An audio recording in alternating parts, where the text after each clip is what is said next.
Meron tayong ulo ng salmon at merong nagja-jogging dito, naka-steady lang at nagpo-push up at kasalukuyang nag-unboxing ito si paring pero hindi siya nagbayad, ako nagbayad niyan ng kanyang Vivo Y03. In-order pa galing sa TikTok sa Vivo Philippines. Dahil pira ko ang ginamit mo dyan, bayaran mo na. Dali, ngayon na. Birada ya.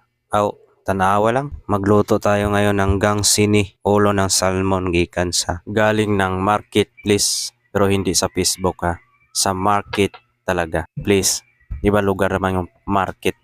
Kaya please panoorin mo to hanggang matapos ang video na ito. Nakakakapoy pa naman mag-edit. Masakit sa mata. At mahirap mag-isip kung ano ang i-voice over. Kahit tanungin mo pa yung kapitbahay mo na malakas mag-voice over.